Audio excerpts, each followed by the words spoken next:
Warning, what you are about to hear is two guys talking completely unfiltered. Cut. What are you doing?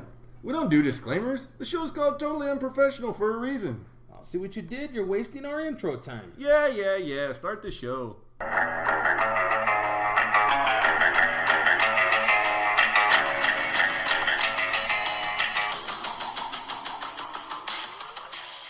Well, he's got his touchdown now, so I'll be good. So we're live. So all you got to get now is 100 yards. And Well, he's probably got, I'm going to guess the touchdown 6, so he's probably got about 8 or 10 deep now. So I only need another 70 yards, probably. There you go. I'll check in a little bit. Very doable for Carlos Hyde. Yeah. Oh, man. He's the horse. Especially when you see that. Yeah, he's the horse, so he's going to get his carries. He's going to get his catches. You know, I don't think 16 was out of the realm. So my biggest problem this week is going to be roster, because I had well I'll give you my roster scenarios here because it's really kind of peculiar, I would say, because I did a good job of drafting this team, so good a job that even when I set my first lineup, I was kind of going back and forth like what combination? I'm really having to watch matchups is what it is. So my quarterback's a no-brainer. It's going to go with Brees. So here's my receiver situation, all right? And AJ Green, who blew it up yesterday. Right. Amari Cooper, who didn't do what AJ Green did, but did about as good as you could do when you were standing next to AJ Green. Then on the bench, I had Willie Snead. Ouch. Okay, now, again, are you going to argue, though, that he starts over Amari Cooper or AJ Green? No. I didn't draft him to do that. I drafted him to be the fill-in for the bye weeks, right? Right. So then nobody's grabbed this other guy. Guess who else I managed to pick up? Who's that? Deshaun Jackson. What did Did Jackson he have do a game today? today? 6 catches for $102. Oh, shit. So I've got 4 receivers. I got 2 And I don't can know what start, to do with and them. don't know who to start. Now, chances are, based on what I saw yesterday with New Orleans, I'm probably going to start Snead at the flex position and leave Cooper and Green in there. Only because I think I have more trust in Drew Brees than I do in Kirk Cousins, especially the way Cousins looked today. Don't get me wrong, Jackson's going to have his games, but I think I can see Snead doing 10 to 20 per game, easily 6 catches, maybe 80 yards. He'll get his occasional touchdown here and there. But I really don't see I see him outperforming Jackson in the long run. Okay, so here's the other situation. So I couldn't even call it a. It's not even a situation to me. I got my 3 running backs. I got Carlos Hyde, who just had a touchdown. Right now. So they've already updated it. He's got 3 rushes for 16 yards and a TD and 1 catch for like 4 or 5 yards. Okay, we're in the first quarter, midway through the first quarter still. I got Frank Gore, who didn't hit his target, came up a point short. That's not bad. I wouldn't say it's bad, except that he was playing Detroit. No, I said it's not bad since Yeah. you just missed his point by her projection by a point. but he's playing a team that he should have had more. Understood, but like if he's not completely falling off, like one of the things I think people don't take into account is that it's week 1. Yeah, that like that's true. People like I don't care who you're playing. Like you look at some of these games this week and you went, man, these are some close ass games this week. Some of those games should have never been that close with some of those teams. Yeah, but it's week 1. You're figuring things out. Like as much as we talked about the preseason, like early on because we were excited to have football back, like. It's still the preseason. Like you're not getting reps with all the ones the entire game. Yeah. You're not, having to deal with full on game They talked situations. about that with Cincinnati yesterday because they looked winded come late third. The offense looked like they couldn't really do anything outside of AJ Green, and the defense looked like they were winded.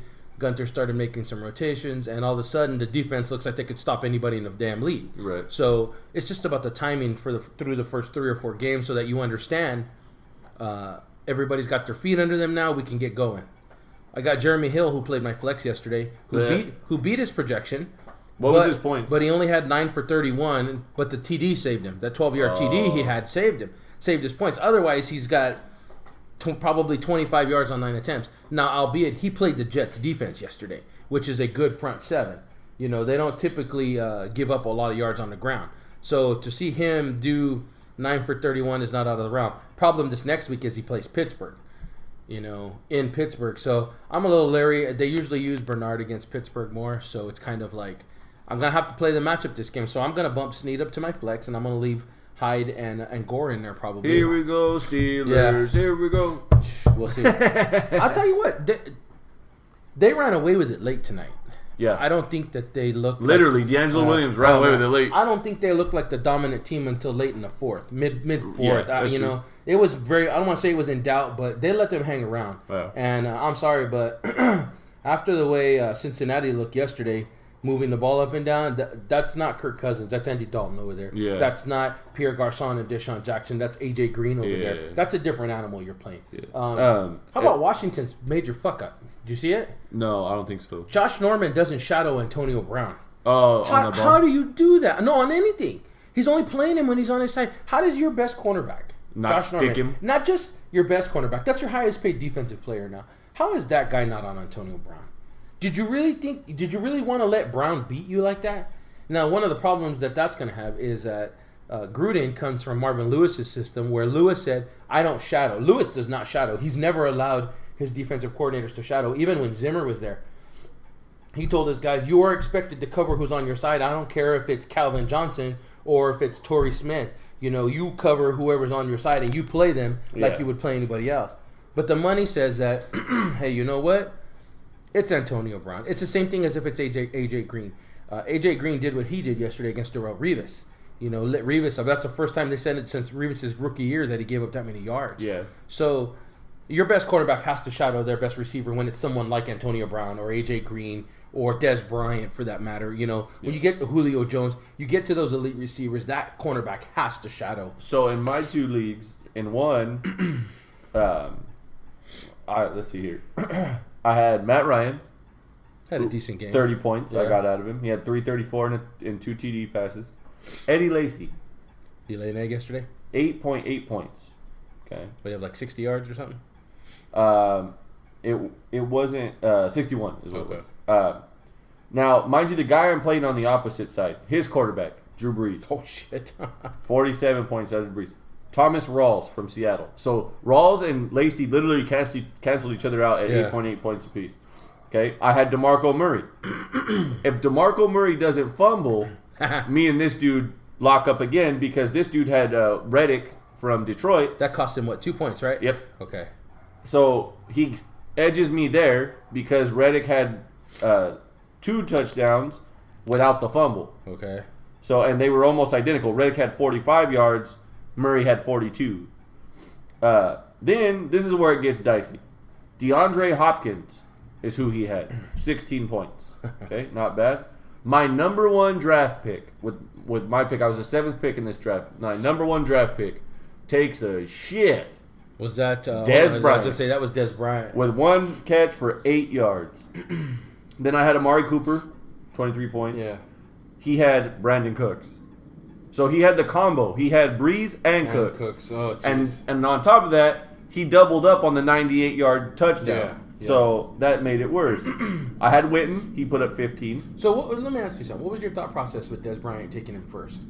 I get the elite receiver part, but... Because the receivers that were going so hot ahead of him, he was the best available receiver the last one there. Available. Okay. So it was like, if it was either take him or start going down the list into starting to get into the late, like the high number 2 receivers and stuff like that. So I was like, I don't want to deal with that. Like, because if you look at who my other receiver is, Dante Moncrief.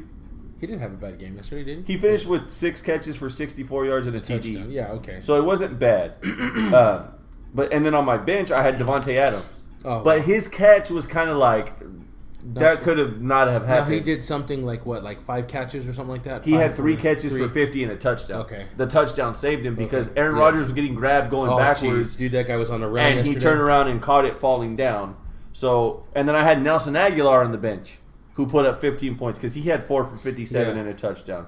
But here's the real dagger in the heart. I got this guy way at the end because nobody would fucking touch him. Mohamed Sanu puts up 21 points and sits on the bench. We talked about that, and I hope you listened a little bit yesterday. There's that one of the reasons they had such a hard time the last couple of years is because Roddy White was hurt.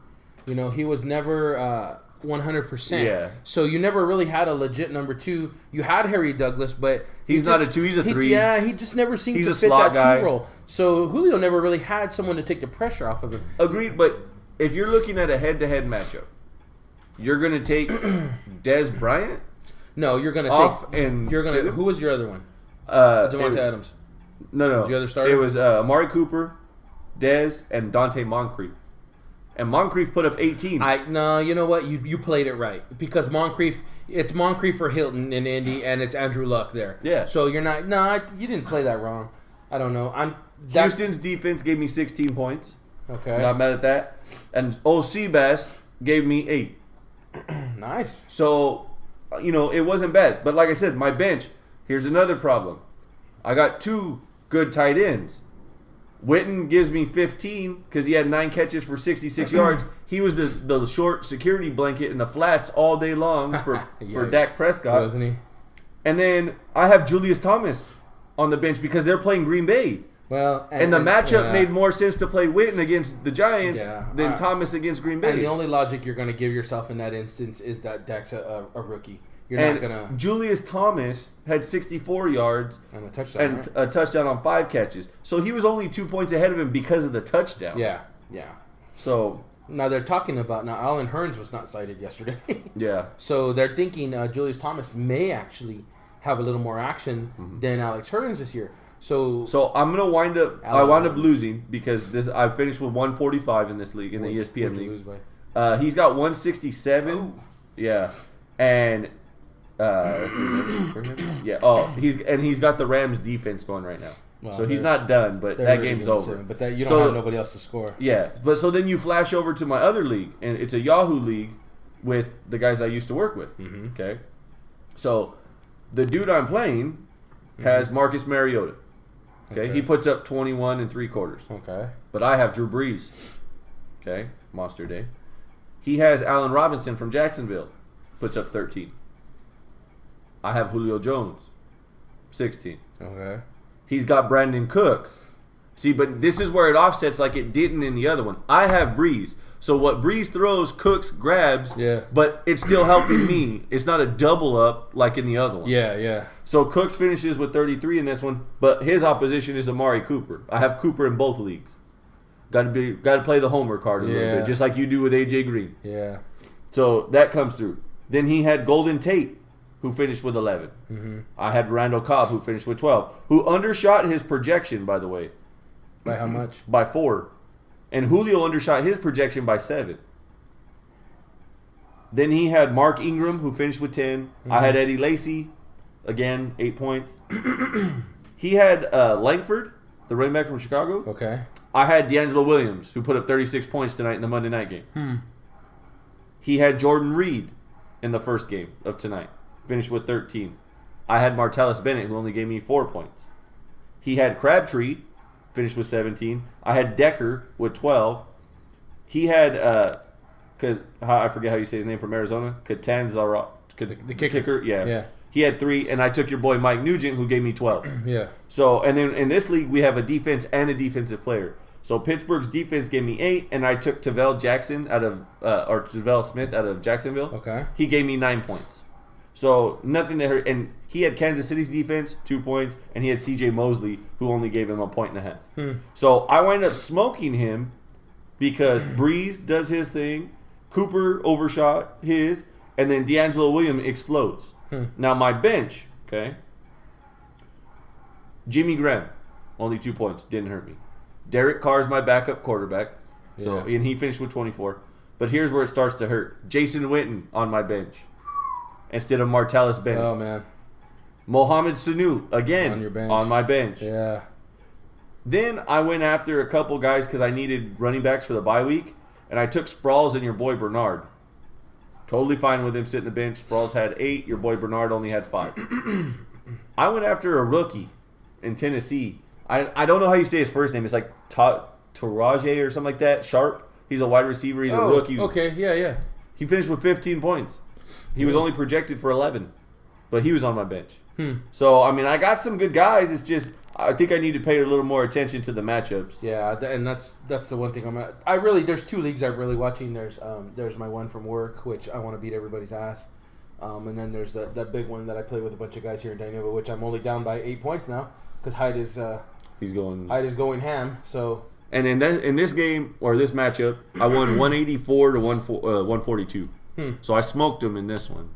So we'll see what happens. Yeah. So so that's some fantasy for you. This is episode 39, by the way. Yeah. Back at it again. Football. It's opening weekend. Till February, it'll be. Had the girlfriend text me, hey, after you watch the Raider game, can I come over and we'll watch Sons of Anarchy? I said, that's a negative.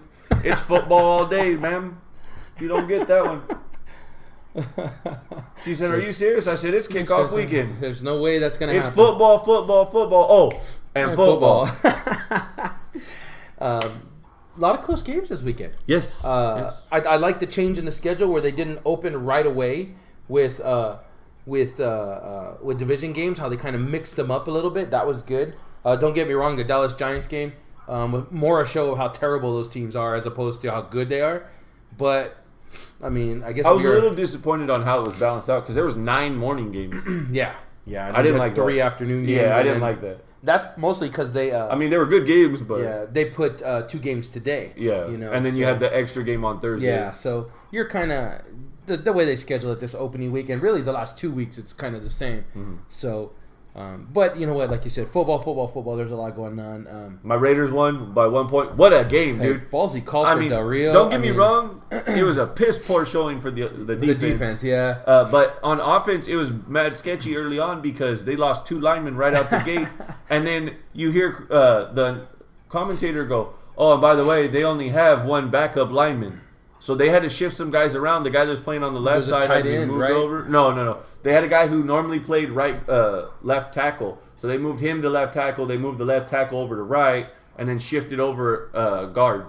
So like they had to do some shuffling. Oh well, most teams will only carry 7 linemen. One of them's a utility lineman, and the other one's a center. Yeah. So and they only carried the 5 that you had on the line plus 1. So they carried you're only 6. carrying 2 extra. Yeah. You know. So it can be quirky when you start getting 2 linemen down. But both guys got rolled up on is what happened.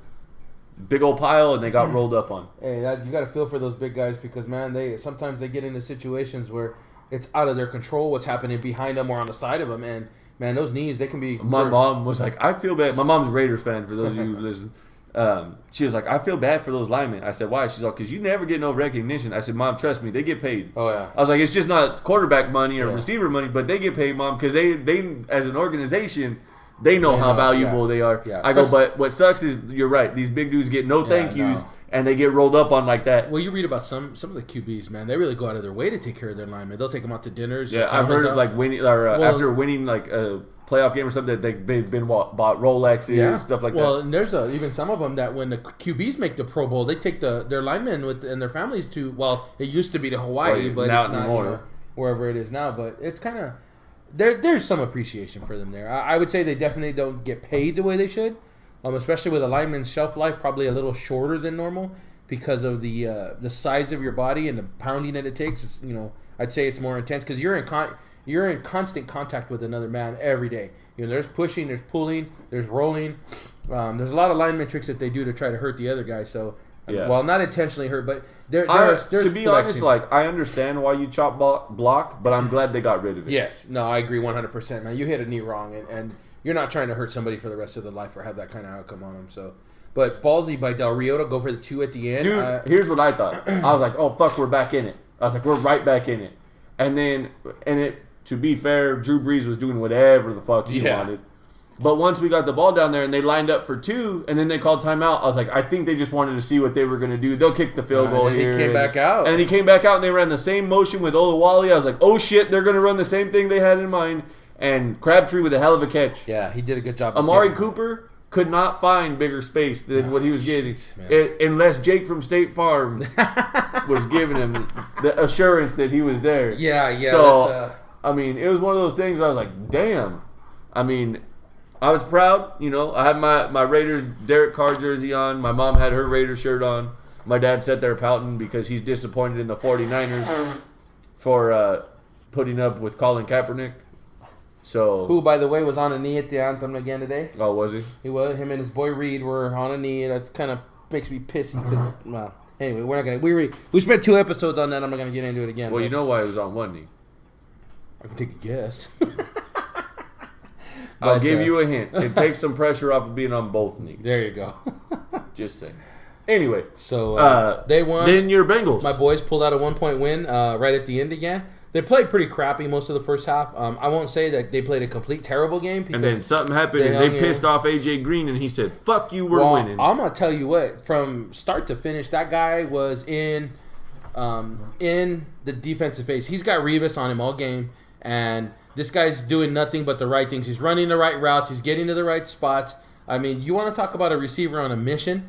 I think he got tired of hearing all the bullshit on Revis Island this week and told Andy, you know what? If I have any space, get me the ball, I'll get it. And you know what? I'll tell you what, kudos to Andy for trusting AJ. And there were a couple of throws that Dalton made that really nobody could, but AJ could get to him. So, that played out well for him. That last drive that they had for the winning field goal, it was 4th and long. It would have been like a 57-yard field goal. Yeah. Hits AJ for 11 yards, and it's enough to, get Nugent close enough. Nugent is pretty clutch in those kinds of situations, so it's not terrible. But holy cow, I mean, you want to talk about man on a mission? You're right, man. 12 catches, $180, a touchdown. I know, when I saw the $180, I was like, holy shit. Yeah, and that's the first time since Revis' rookie year that's happened. And quite frankly, there's only 3 players playing today. They showed, that could have done they were that. doing, I forget what you call it. It's the machine that they use when they like draw on the screen. Yeah. I forget the telestrator. Telestrator. Okay. And they circled Revis's ass for some. They were like, watch the receiver right here, but the shot, like the way it was lined up, instead of circling him, normally they put the circle around him. His ass. It was his ass. And I go, did you see that? They circled his ass, and my girlfriend goes, why? I said, because he just got smoked. Yeah, he definitely did something different. That was a good game. We were watching the Miami-Seattle game. Yes. Man, that one ended Kenny tight Stills, too. how big of a fucking idiot do you feel like? Can you get any more open than that? And what's funny is when they show that in slow motion, it's not like he was going up towards the ball. The ball came down into his hands. So all you have to do at that point, you're a pro. You've been playing receiver probably since you were a little kid. You let the ball absorb into your hands. Now, this is not indicating that I'm any kind of receiver because my nickname was Stonehands when I was in high school. So it's not like I can catch that ball I heard myself. that's what the guys called you, too, because you had real strong hands, like heavy like a stone. Wow. Anyways. But, that thing landed right in his hands, and he actually pushed it up when the ball was coming down. So it deflected, takes a couple of bounces. God, how much do do you feel after your team loses that close game like that? Just freaking crazy, man. I don't want to say storybook ending for Seattle, but they won at home. They were killing everybody's freaking picks and stuff up to that point, and they managed to come back. That game was bowling shoe ugly. Yeah. Well, much like the Minneapolis game. The Minnesota, Tennessee. Well, Adrian Peterson, 30 yards. So I ended up losing one of my fantasy games. Let me just kind of refresh this for you real quick. We'll touch right back into fantasy. I was winning this one this morning. 112. I was winning at 106 to 89 is what I was winning, or 79, right? I'm gonna lose 112, 106, right? I take a goose egg from Dez Bryant, and I take, where's the other one? That's gonna be very, very terrible. And 9 from Kirk Cousins. I also had another one where Adrian Peterson only had 3 yards. So it's like, holy cow, are you serious? Turnover, Todd Gurley, after he just got an unsportsmanlike penalty for throwing the ball past the ref to a 49er. How do you know the ref didn't just move out of the way? Because he went like this to take the ball from him as he was getting up, and he threw it purposely behind him. So they flagged him, and then right now he just fumbled. He fumbled? No, that's that's a deflection. That's Keenum's deflection. Oh, look at Bowman. Over it. It was Navarro Bowman that caught it. Bowman was like, get the hell out of my way. This is mine. Good push from the Niners D again. Hey. Did anybody else really think it was going to go down, like where it was going to be clean, pretty game? Oh, God, no. Not these NFC West games. This was a horrible... No, not even an NFC West game. This was a horrible fucking game to have as a Monday night game. I get it. I get you're trying to push. It's the division game. Yeah. But it's a horrible choice. You could have easily went Pittsburgh, Washington. That one was fine. There was nothing wrong with having that game on there. Because like you said, they didn't take over till the end. You know why this one got it, though, right? It's because it's back in L.A. It's in Santa Clara. I know, but it's L.A. It's the first L.A. Rams game. Yeah. So they wanted to try to renew something. They were reaching for something. Again, Case Keenum and Blaine Gabbert. Woohoo! Yeah. And I said this to you as we were starting, that I don't think Case Keenum was the guy that the Rams should have stuck with. Well, like I said, and I'm not saying start Jared Goff. Like, I don't agree that he should start. I think they should have went after somebody else. They could have found a veteran, but who? I mean, you could have traded for somebody. We're talking about a real thin pool of recently used veteran quarterbacks. You know, I mean, anyways, the other game. I hear Jimmy Garoppolo's available. Yeah. How did he look last night? So the other home team that had a hard time yesterday. Kansas City in Kansas City with San Diego up until Keenan Allen gets hurt, blows his ACL that out. Poor guy, man. 2 years in a row he's going to be hurt, and that's a devastating injury for a receiver. I mean, not that he can't come back from it. We see athletes all the time with the advances. The surgery is much better now, but that is still a debilitating injury. Oh yeah, I mean he's definitely your knee is never the same, and I don't know if it was the same knee or not. Do you know? No, I didn't see anything about that. I don't know if it was the same knee or not, but if it is. That's a problem. Yeah, that's well. At least now he'll get it rebuilt. They're gonna have to go in anyway. So anything that maybe they didn't clean up or thought we could wait till later on this, they're just gonna do it now. Yeah. He's got a whole year now. So it's bad. But Alex Smith saves the day in overtime. How stupid does Frisco look now for getting rid of that guy? Big time. I mean, they look like jackasses. I mean, Colin Kaepernick over Alex Smith. This is what you're thinking: short term, long term. Yeah. Like, what are you looking at short term or long term? Short term, the answer was Colin Kaepernick. Yeah. They made the NFC Championship game 3 times. They made the Super Bowl 1 time. Yeah. Colin Kaepernick was the short term answer if that's the way you were going. Definitely. But if you were looking at longevity, this wasn't the answer. Well, and I don't even know if it's longevity. In a longevity, it is because you weren't looking at the bigger picture, or you would have kept Alex Smith. Unless there was just an offer that you couldn't refuse. Well, and the offer that they got from Kansas City was not a great offer. No, but see, that's where I think a lot of people discount. I don't want to say discount. A lot of people discredited maybe what the organization saw in Kaepernick. He looked ridiculously good for 2 years. So when it came time to pony up for Alex Smith, it was like, okay, this guy's younger. He shows to have at least the same, if not a better skill set. Let's just lose this guy. Let's lose this game manager guy, because that's what Alex Smith is branded as. He's not really branded as that big time QB. Would you say that it's because of the fact that oh shit, it hit the ground. Oh, that hit the ground. No, he's good. He's good because his shoulder was on the ground when contact was made. I don't think he good. You got to complete it like first a receiver, and 10. though. They gave it to him. Huh. I think he was fine there. I think they were looking to see if the ball came out. Oh, there they go. You're right. They gave it to Frisco. Give it to Hyde. There he goes. There he goes outside. Get upfield. Get upfield. That's at least 1 another point. 10, 2 points. 15. We'll be counting down all night now. Right. So, no, what I was going to say was, do you think that the reason why he was so successful early, that the 49ers saw something in him, quote unquote, was that because there was no tape on him?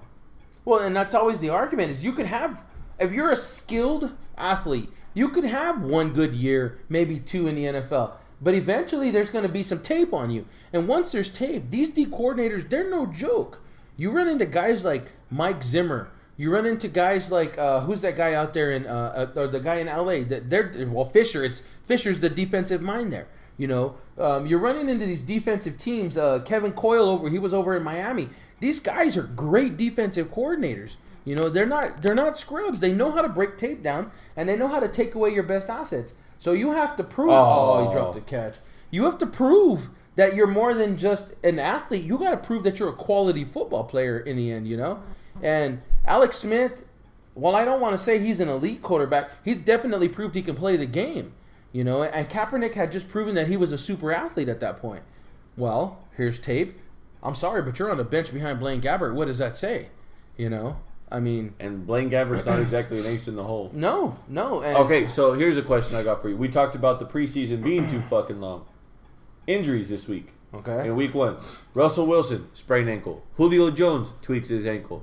Robert Griffin III breaks a bone in his shoulder. Zach Ertz, separated rib. Keenan Allen, torn ACL. Yeah. And then several weeks ago, or 2 weeks ago, in the preseason, Tony Romo breaks a bone in his back. Yeah. Is that an issue because of what we talked about?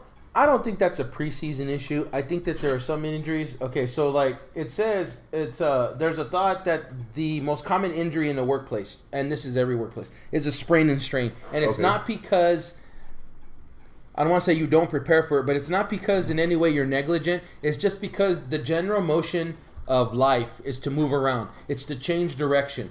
Okay, so me and you who get up and this is when I was in the field. Obviously, now that I sit my big ass in a chair all day, you are up and you're moving, you're squatting, you're kneeling, you're doing things that put strain on your body. Okay, correct. So when we put a magnifying glass on that by 10 and put you in an athletic situation like football, and you're pivoting, you're cutting, you're moving. Now let's look at some of these injuries. Now Romo's older. Okay, he's not that young buck that he used to be. He's not one of these kids that's going to be able to take the beating like we saw Cam Newton taking those hits Thursday night. That's not going to happen. You're brittle. You got to know that at some point.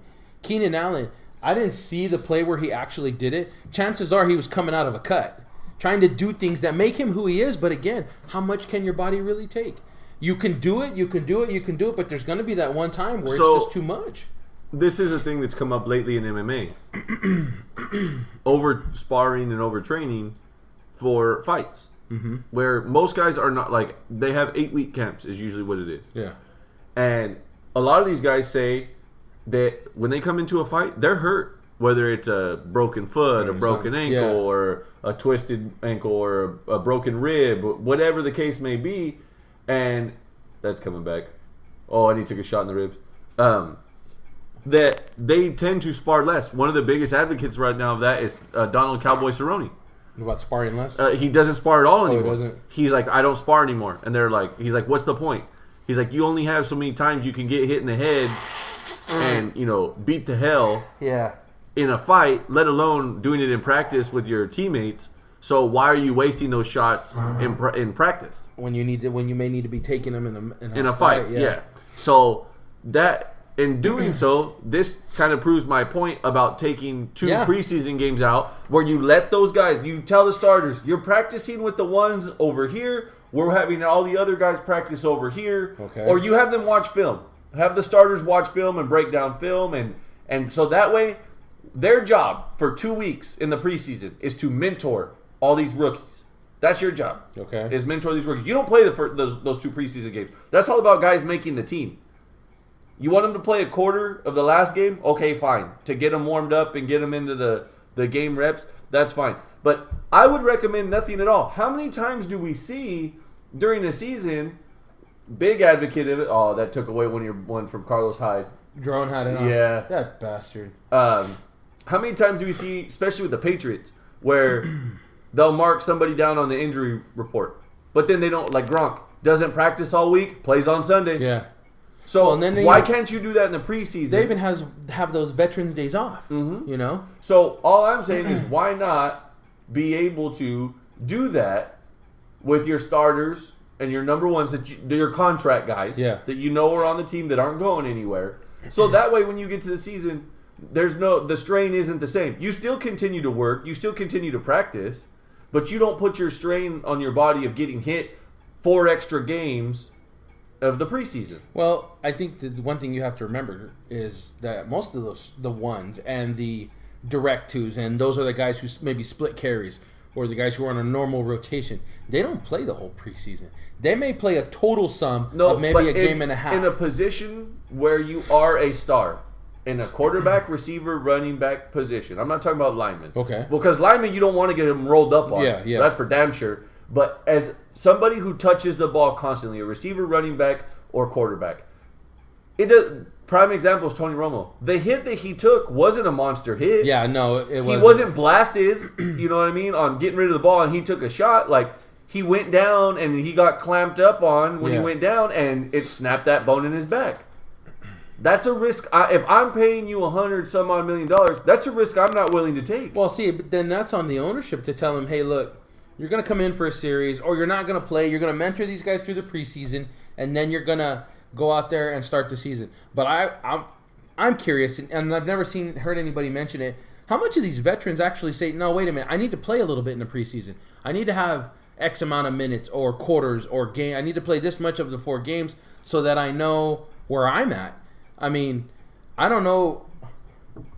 If you leave the option open, I don't want to say you open the door, but it's kind of what you're doing. You're opening the door to these guys who are super workers, These guys who are just these phenomenal athletes that will go out there and put in 12 hours a day when everybody else is working 6. Right. Now you got people ahead of people. I'm not saying that you're turning down the extra work. Like, that's never an issue. So I think that, like, that's never something that you should ever tell guys, no, don't do extra work. Got him. That he hit the wall.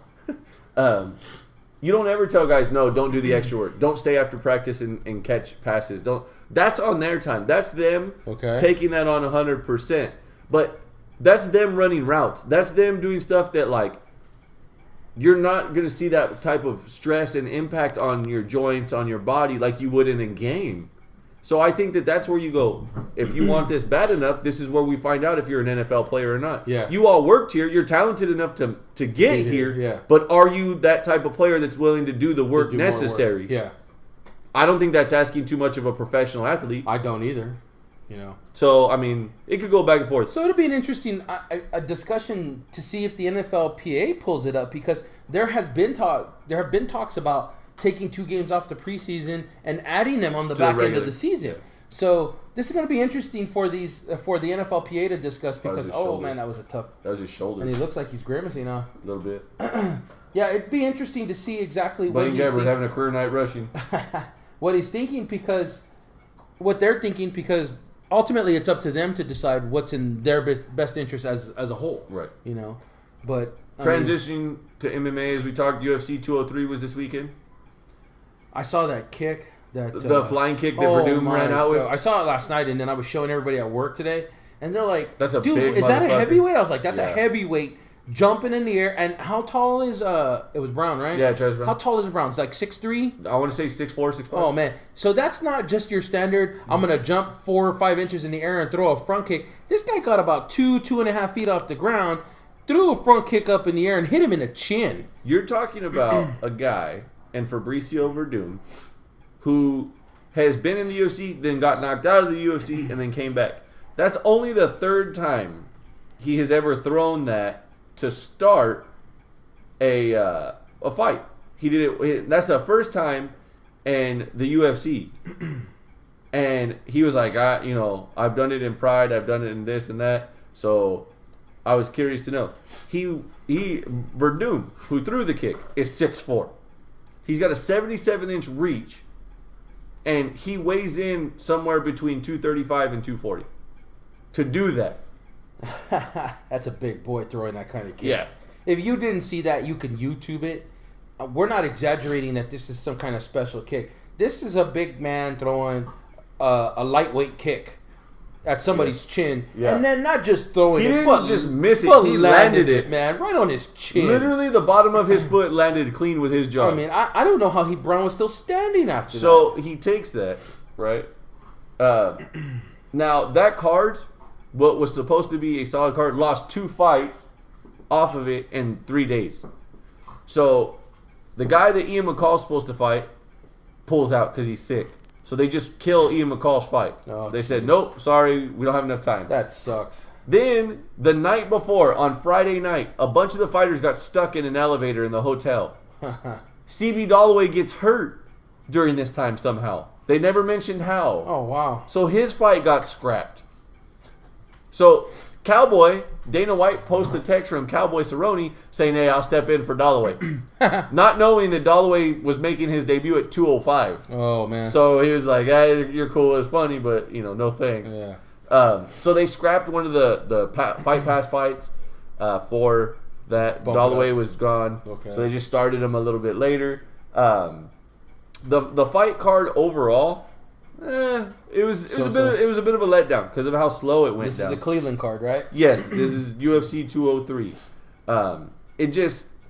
There was the top fights went, kind of, I don't want to say according to what you kind of thought they would be. But they laid out the way they were. But they laid out pretty much how they thought you might. So you had Dober and Gonzalez. That fight was okay. Dober did solid. Lentz and McBride.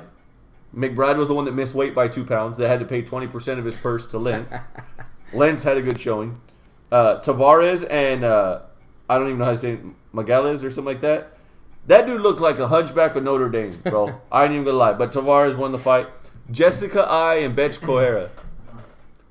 That fight could have been better. it just looked like neither one of them wanted to pull the trigger. It was jab, jab, jab from both of them. And a short 3-rounder. And it's a 3-rounder. So Jessica I lost in a decision. Split? Unanimous? I believe it was unanimous. She had a cut on under each eye, small cut, and then a busted lip. And that was kind of the proving ground. Then we get to the main card.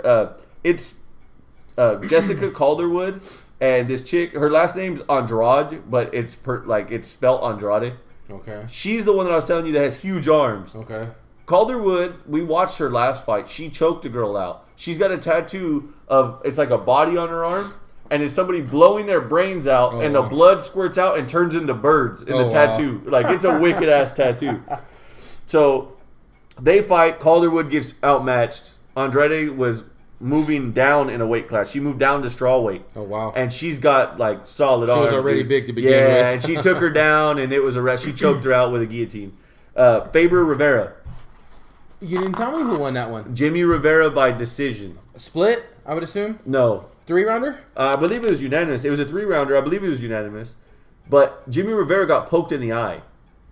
In the 3rd round. That's right. You showed me that socket. No, that was Verdum. That was. Oh, that wasn't. Oh, okay. Jimmy Rivera got poked in the eye because Uriah Faber threw an open hand slap on the cheek of Rivera, and his pointer finger slipped right into his eye. Oh, man. And when he did, they stopped the fight, and the doctor came in, and she was like, "We can stop the fight right now. This doesn't affect your record if we stop the fight." Blah blah. Jimmy Rivera was like, "Nope, I'm still fighting."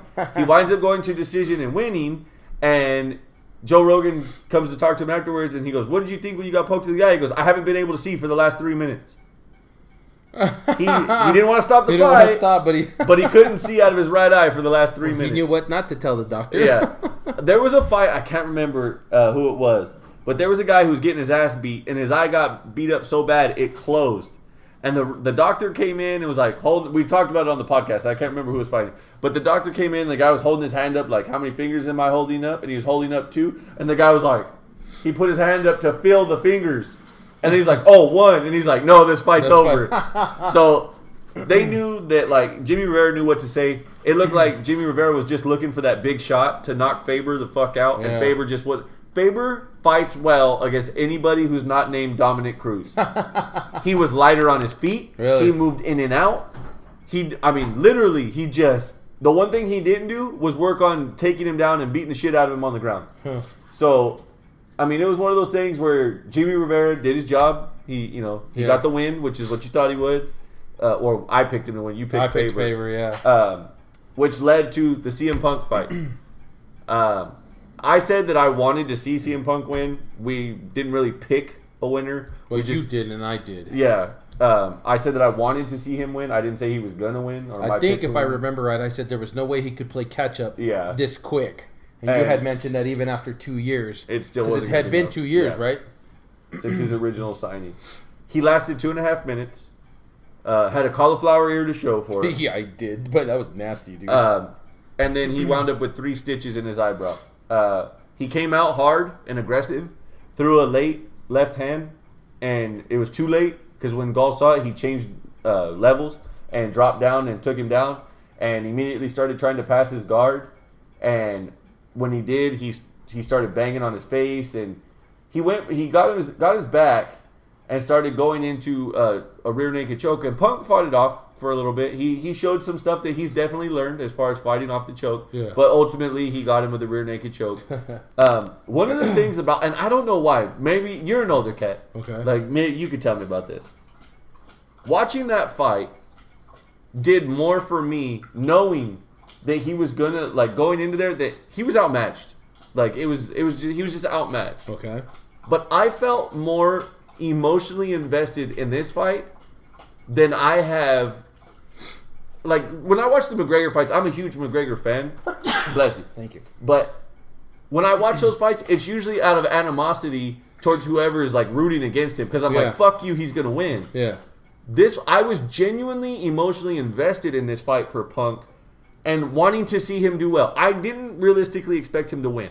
I wanted to see him win. But you wanted to see him at least succeed. I wanted to see him do well. And it was hard to watch the post-fight press conference because he got emotional. Yeah. And it was the first time you had seen this emotion. It was probably the most genuine you've seen somebody at a post-fight. And the whole process from top to bottom. And especially coming from a guy who played a persona on TV that was one thing, you saw the real guy this time. And I think that for a lot of young people and guys that, are casual MMA fans or hardcore MMA fans, they'll say, oh, well, he was a wrestler. He was never going to do it anyway. Fuck him. Because it came out today that he made $500,000 for this fight, which isn't Brock Lesnar $2 million money, but it's far more than anybody else is getting paid. And a lot of people were hating on that. Well, they were paying for the name. They were hoping that CM Punk was going to bring some money. And it paid off, yeah. There was an article I read that said that the UFC got exactly what they wanted. Yeah. Because they got the asses in seats. Quicken Loans Arena was sold out, 18,000 strong. Wow. The gate was $2.6 million at the arena. That's not counting pay-per-view buys. Yeah. Granted, pay-per-view buys, they weren't expecting a huge amount, but that gate helps, and that's all you wanted. It was their first time in Cleveland in a long time. Then, on top of that, now you have a guy like Mickey Gall, who's a young kid who's 3-0, and he's realistic. I'll give him credit. He's realistic that he went ahead and said, I want Sage Northcutt as my next fight. Because they're both guys from looking for a fight. So, and they're both young cats. So, Gall's 24. Gall's way out of his league by asking for that. Sage Northcutt looked ridiculously good in his last fight. But he's lost. That was a rebound fight. He has lost. I agree, but to watch him his last fight, because we saw that and we both went, hey, this cat might be for real. Albeit still young in his career, this guy looks like he's for real. He looks like he's got a lot of the tools already. Yeah. And I'm going to have to watch the Gall fight, see if I'm in the same opinion, but I don't know, man. Mickey Gall has been doing this since he was 14, so he's been doing it for 10 years. And during the fight, Joe Rogan said, this is why black belts don't roll with white belts. Because it's just unfair. Because brown belts are so far advanced that it's just not fair. No matter how old or the size, the skill level is just not equal. Yeah. Watching this fight, dude, like, I literally was like, he came out to Cult of Personality by I forget who the band is that sings it, but they that was his wrestling song. So when that music hit, everybody lost their shit. Everybody went nuts. They lost their shit big time. He walks out, he's got the hood on, and people are going bananas, and all of a sudden you just see him come out of the tunnel, and you see the digital board that shows their names, and it says Punk, and it's flashing Punk. And you have this, like, for me as a wrestling fan and an MMA fan, it was kind of surreal. Because you see the name flashing on a digital board, and you're like, damn, like this is real deal shit. Okay. And you see him take off the hood, and he's looking around. He's probably in awe. And he's like, fuck yeah, let's go Cleveland, is what he's yelling at. People, of course, oh, you said Cleveland, you know. So he walks up to the cage. They go over the fingernails, the Vaseline, everything. Yeah. And he gets to the door. And as he gets to the door, he stops and looks around. And you just see this smile come across his face. And it was like we talked about on Friday about the respect of being older and understanding. That he's chasing a goal. Yeah. That it's a dream. Yeah. You're fulfilling a dream. And the smile was just like, I'm fucking doing this right now. And he walked into the cage. Mickey Gall tried to kind of taunt him a little bit. He wouldn't even look at him. He walked past him. And then to hear him announced by Bruce Buffer was pretty wicked. So I'm sure that felt good. And then, like I said, the fight didn't last long. 2.5 minutes. He went in there. He knew what had happened. And when it was over, they talked to Mickey Gall. And then Joe Rogan talked to CM Punk. And his eyes were a little glossy, and I don't know if that's because he was getting choked or if that was because he, what he was about to say.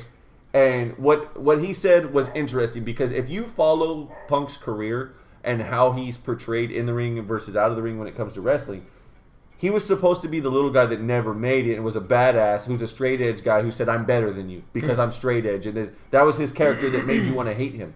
But when you followed him as far as his documentaries and stuff like that, he was a no bullshit guy. He's a guy that didn't show a whole lot of emotion. He didn't show, his focuses were goals. I'm a goal-oriented guy. I get to this goal, what's the next one? What's this one? I'm the baddest motherfucker here. Tell me I can't do it. He lives by what they call a DIY lifestyle. Do you know what that is? No. Do it yourself.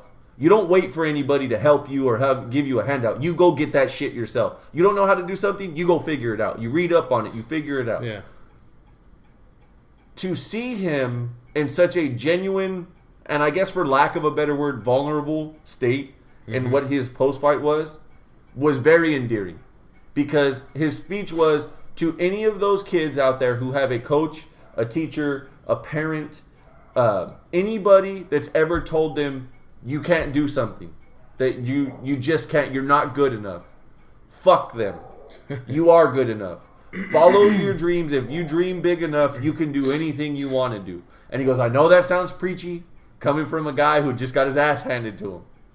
But it's absolutely 100% true. And Joe Rogan shook his hand and said, thank you for coming to do this. It takes a lot of balls to do what you did. Yeah. Yeah. So as he walks out, Mike Goldberg says, as a father, there's nothing more that you want to hear from a guy like that. That's an inspirational piece. So in the post-fight, all week long, Punk had been fucking with the media. He had been like, oh, hey, when he went to weigh-ins, he's like, you want me to take my jacket off first or my pants off first? Nobody would say, they were all stiff. And he was just like, tough room, like all week long. So he sits down and they start talking to him about the fight and his emotions and everything. And they drained his ear. He's got the stitches. Yeah. And he's sitting there and you could see he had been crying. Yeah. And it was just this very real moment. The press conference for him was about 10 minutes long. They asked him about where he goes from here. He was like, realistically, I don't know if I'm going to fight in the UFC again. I'm going to keep fighting, but I don't know if it'll be in the UFC again. Dana White was quoted as saying he doesn't think his next fight will be in the UFC just because of how unmatched he really is. And then they said, because if you watch the Evolution of Punk series, his wife goes to one of his sparring sessions. And she's there with Lars Fredrickson. Do you know who Lars Fredrickson is? No. He's the lead singer of Rancid. Okay. And he's one of Punk's best friends. Him and Punk's wife, April, go to the sparring session. And she starts crying because he's getting hit in the face. Much like any other wife. Yeah. And she's like, I don't like watching you get hit in the face. And then he's like, were you crying? And she's like, yeah. And then he goes, why? I'm having fun. And so as he walked back into the room, they asked him, what did your wife say? And he goes, I've been talking to you guys all week and now you bastards are going to make me cry. And he literally had to take a moment and collect himself. Yeah. And he said, she told me she was proud of me and that she was happy for me and that she supports me in anything I want to do going forward. It was a very genuine, real side of somebody that you've never seen before. So... and they asked him what he told Mickey Gall because all week long Mickey Gall had said, I don't belong here. I don't belong on the poster. And he goes, I told him that if you ever get put on a main card for any reason and you don't believe that you should be there, then you fucking fake it till you make it. Because you're there for a reason. Yeah. So you don't ever act like you don't belong. That if your name's on the card on the main event, that in some way, shape, or form, whether it was to see me get my ass kicked or to see you succeed, people are paying to see you to some degree. Yeah. And so they were like, and they asked Mickey Gall, and he said the same thing, that, he said, act like you belong type deal, which was really cool. So, and like I said, maybe you can attest to this. It was just this really, genuine moment where I was, super emotionally invested into what happened. Win, lose, or draw, I don't know if it's because I'm older, and I understand the process of what he wanted to do, understanding that as adults, and people that have a 9-to-5, which we don't, but that type of job, where you don't always get to do what you want to do. Yeah. And especially when you have a family and people are depending on you. Yeah.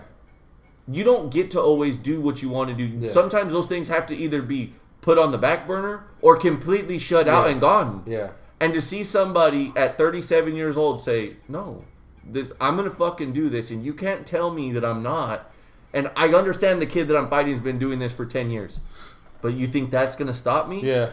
Was something that was very endearing in a world where everything is so sensitive, where everything is so intensely about everybody participates. He was like, fuck participation. I'm here to win. Yeah.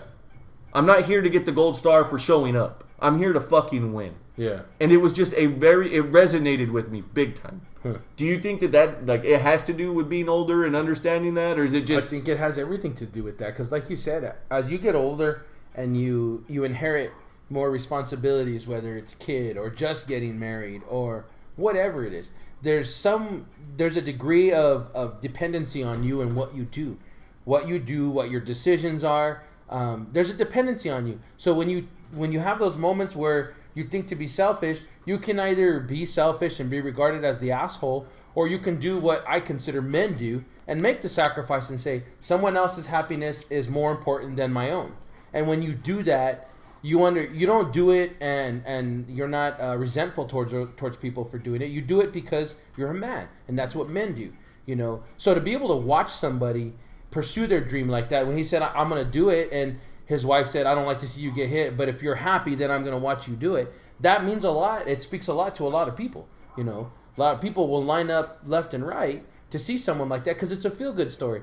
Man, I wish I could chase it. I hope this guy gets whatever he's looking for, whether it was to win, whether it was to compete, whatever it was. We root for people like that because, well, people are sentimental. You get middle-aged men like me, clock is shorter for doing certain kinds of things, In 10 years, I don't know if I'll be able to still run on a court and play basketball. I don't know if I could do that in 5 years. You don't know what tomorrow brings. So that was a point he made in the press conference was they asked him about stopping outside of the cage and looking around, and they said it really seemed like you were soaking it in, and he goes, I was. And they said, why? And he said, because this may never happen again. Yeah. He goes, I could die tonight eating pizza in the hotel room.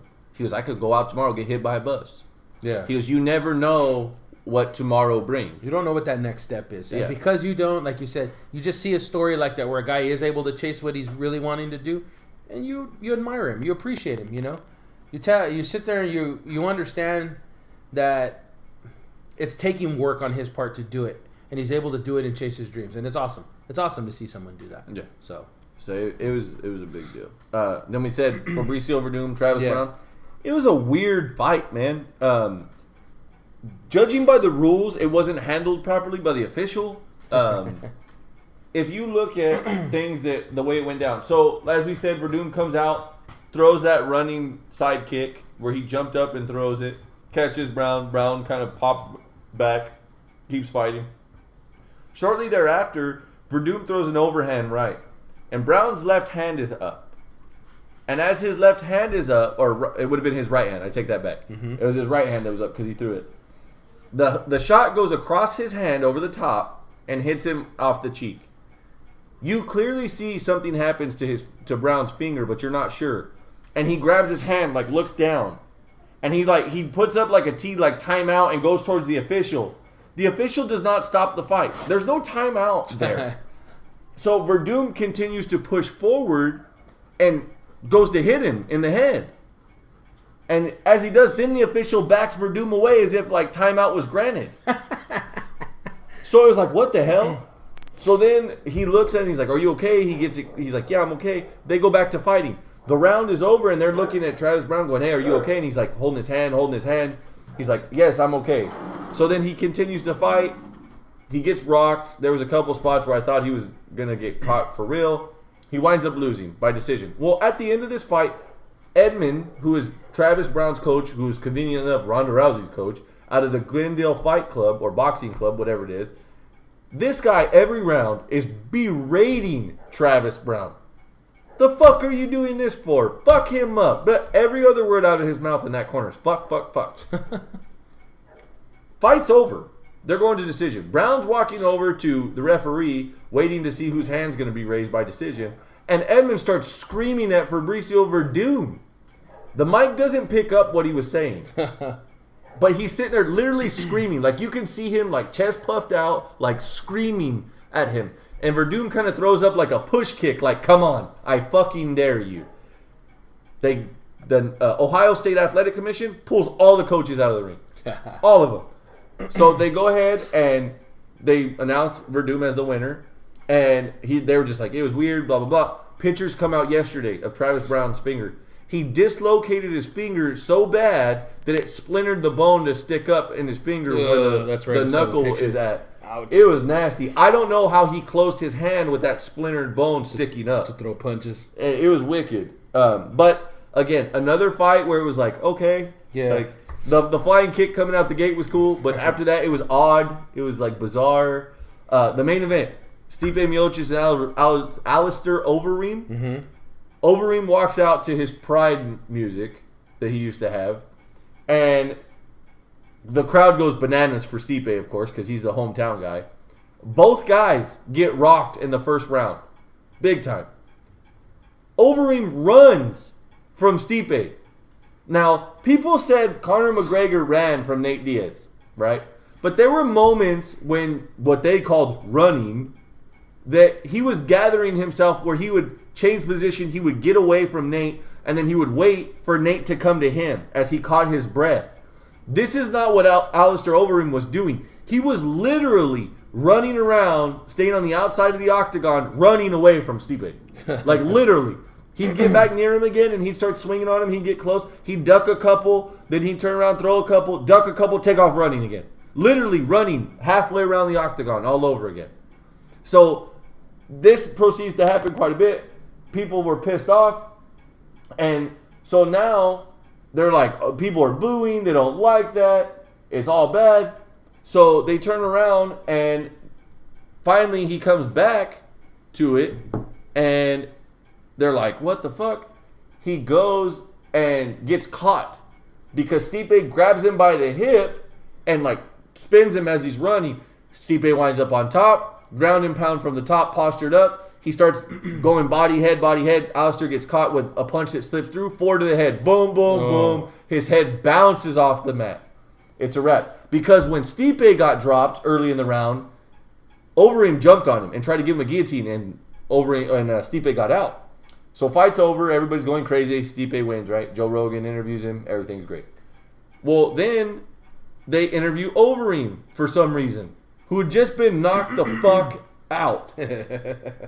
He clearly says, Stipe was the better guy tonight, and that it's one of those things that, I felt like he tapped. And Joe Rogan's like, what do you mean, like, he tapped? And he's like, when I had the choke on him, I felt he tapped, and the referee didn't stop the fight. So Joe Rogan, being Joe Rogan, goes, let's bring it up on the big screen and have a look. Maybe there was something we didn't see. They show it from one angle. He clearly does not tap. He's like, okay, we'll go ahead and take a look at it from another angle. So they go at it from another angle. Still the same. Nothing. He goes, I'm not sure. I'm not saying you didn't feel that, but, it didn't seem like that's what happened.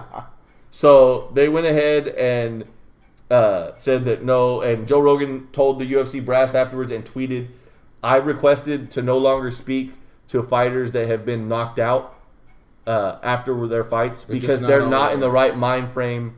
Their thinking is impaired, and they need to be left alone for a few days, is what he said. A lot of the attention that came from this fight, other than the fact that it was great money-wise for the UFC in Cleveland, was how much Punk made. There was a lot of people that were pissed off about how much he made. And the one tweet that I saw that was a positive one, and it was from one of the fighters. It said, for all of you that are out here whining and crying about how much he made, why don't you take notes and learn how to add those pointers to your game and get your fucking money? Wow. So I thought that was interesting. Like, definitely. You can't control that. No. Like, don't get me wrong, you could be frustrated and be angry about it, but you can't change it. Yeah, no, so why are you going on social media blasting the guy? In his post-fight, he literally said, my venture into this world of MMA was supposed to start at the lowest level. But when Dana White and I had a conversation that this was where I was venturing, he put the offer on the table. I would have been an idiot to say no. Yeah, for sure. Yeah. So it's jealousy. That's always going to come down to jealousy. What did he do to deserve that? Yeah. Well, he had a persona outside of the UFC, and the business people saw an opportunity to make some money. So that's definitely no fault of Punk's. Like you said, he'd have been a fool to say no. Yeah. $500,000 for one fight. Man, he could walk away and say he's on the higher end of the earners. I mean, that's just the way it is. You can't fault Punk for that. Yeah. Not at all. So I mean, it was a decent weekend of fights. I mean, they could have been better. Triple G had a fight this weekend. Yeah, his gear was questionable. that baby blue and yellow. You know what? That guy does something different. He's definitely a Jordan sponsored athlete. Yeah, he's the generational fighter. He's going to be a once in a generation fighter. Fight was stopped in the 5th round by Brooks's corner. Threw in the towel. There's a lot of controversy with that because a lot of people felt like he had some left in him, but the corner was real adamant about, hey, he was getting hit, and there was going to be nothing but bad things if we let it go on. And it was, I agree. somebody like Triple G could really do some damage if you let him keep hitting a fighter. That was the right thing to do. If the corner saw, I mean, the corner's the one in front of him talking to him. Yes, they got those in-your-face cameras, but they know their guy. And if they felt their guy was in danger, they did the right thing. That's just the way it is. You know, nobody can tell a corner when the right time is and when the right time isn't. You know, that's something that's openly discussed between the fighter and his trainers before. If you see these kinds of things, you need to stop the fight. If you see these kinds of things, you're okay to let it go. They're real clear about it. It's an extensive conversation they have before the fight. So if that situation comes up, the trainer knows I acted the way the fighter wanted me to act and in his best interest. You know, most of these guys have families, they have wives, they have kids. It's the same thing. Yeah. You know, they're there to make a living, yes, but hey, at the same time, you got to know when enough is enough. So, who Triple G fights next would be beyond me because he's I don't want to say he's his own worst enemy, but man, he's beating the shit out of people. And there's Canelo Alvarez dropped the weight class. Oh, did he? To stay away from him, and he won't say that's what he did. But why aren't you in the same weight class? And why did you turn down the fight? Yeah, I mean, again, that's what's wrong with boxing. It is because you're not forced by the entity to fight. There's so many different branches you can go, and the weight classes are so close that it doesn't kill you to cut 5 pounds. It doesn't, and I agree. That is one of the things that's wrong with boxing. You know. Someone could unify these guys and say, I think that's part of the reason why the division separation is such a big deal to the UFC as far as the distance and weight. Yeah, it makes it harder. Like 10 pounds is 10 pounds. And then as you get higher, 15 pounds. And, you know, because you go from 150, well, the women have a 115, but the men start at 125 in the flyweight. Mm-hmm. Then it goes 135, 145, 155. Then it goes to 170. Then it goes to 185, and then it goes to 205, and then it goes to, you know, you can max out at 265. Yeah. So, I mean, I think that's best, and I like that guys can move divisions, that it's close enough you can move divisions, but it's also far enough apart that you ain't doing it unless you're an elite fighter. Yeah, for sure. So, just to mention for Triple G, well, we covered some fantasy, some football. Halftime, Niners are up 14-0. My boy Hyde needs about 40 more yards. And Todd Gurley's in trouble right now. 11 carries, and all he's got is 40 yards. I was surprised so many people wanted to anoint him a top 5 pick in fantasy. Don't get me wrong, he's a good running back, but in some drafts he went number 1 running back. He went number 1 in 2 of my 5. Yeah. You know, I mean, so I had a number 2 pick in one. That's right. I took D'Angelo Williams. You guys all kissed my ass. Somebody actually passed on Antonio Brown over him. I think Antonio Brown had to be the number 1 pick in their redraft. If he wasn't, then I think you're playing with fish, and I am in one league. So you know, but we covered some fantasy. Or excuse me, 28 yards on 11 attempts. Did some football overview, some UFC 203. You got a boxing recap real quick. So. Oh, how was your trip to Magic Mountain? Good. We got home at 4 a.m. on Sunday. Acting like a young buck. Well, me and Christina went back to the van and took a nap while the kids... got it on. I was way too tired. You won't hear me say that very often, but I was way too tired for that. Bless you. Excuse me for all my sneezing and nose blowing. My allergies seem to be flying off the hook today. His vagina hurts. And, it's sore. Some baseball news.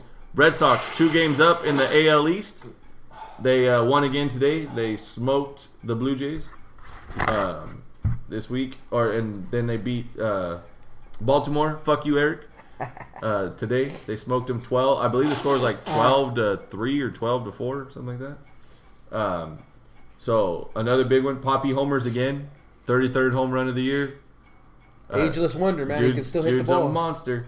So that puts us up 2 games in the pennant race, and that puts us in control if we drop in the wild card. So I'm liking it. We're hitting a good stride. Price picked up his 16th win of the year. We have Porcello, who's already a 20-game winner. You're close to October, man. We're hitting stride at the right time. It's time to start making your push right now to show you're one of the better teams. Yep.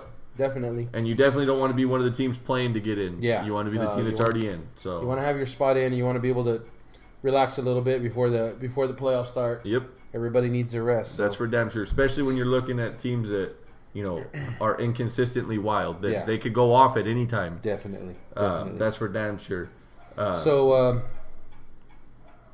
Any word on Gio coming in? We'll have him in hopefully Friday because we had Backlash yesterday. Raw was tonight. Tuesday will be SmackDown, so we'll talk some more wrestling Friday, hopefully. So Gio will be joining us. We'll do some WWE Backlash. We'll do some recap for that. Get Gio to get us up to date here on all your guys' mini leagues too. Yeah. We'll have our weekend preview for some for some football. There's some good matchups this week. A lot of division games this week, so it'll be a good preview. Atlanta and Oakland for the home opener for the Raiders. Yeah. Who's Cincy got this week? Who's what? Cincinnati got Pittsburgh. Go Steelers. It's in Pittsburgh too. Cincinnati opens up 2 on the road, so should be it should be a good game. I don't see any. Those games are always tight. 1, 3, 5 points, no more than 7. Very seldom does someone win by more than 7. Every time I see a game in Pittsburgh, I think the field's going to implode and Bane's going to walk out. That could definitely happen. You never know. I'm a Batman fan. What can I say? And then it didn't help that Hines Ward, Ben Roethlisberger, they were all in the movie. Yeah, so that didn't help. That's funny. I saw a funny meme though today. It was a picture because Tom Hanks is in the new movie Sully about the captain of the plane, pilot that drove the plane into the Hudson.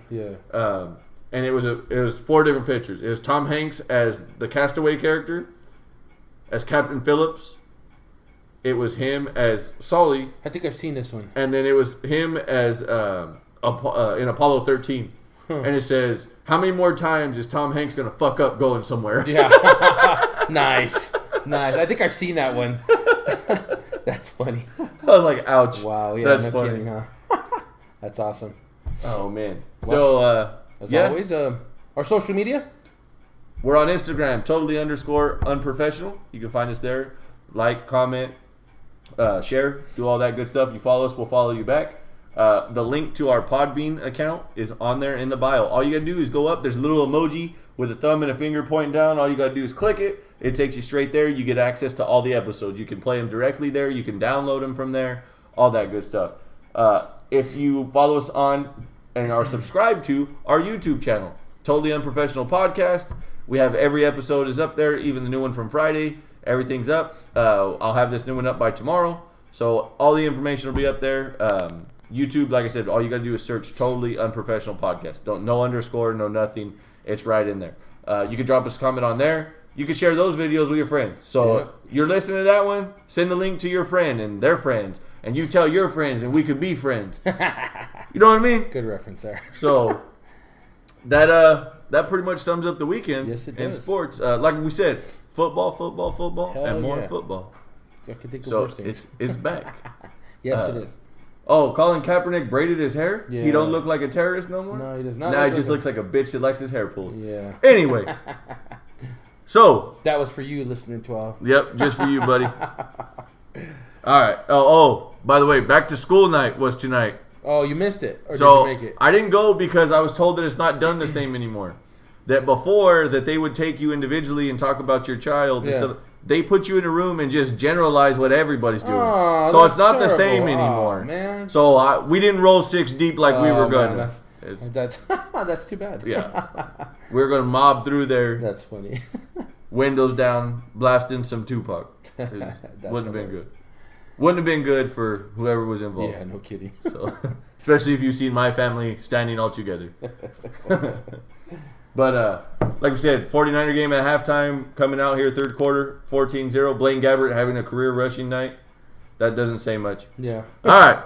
So, for episode 39, I'm Justin. Emmanuel. And we've been Totally Unprofessional.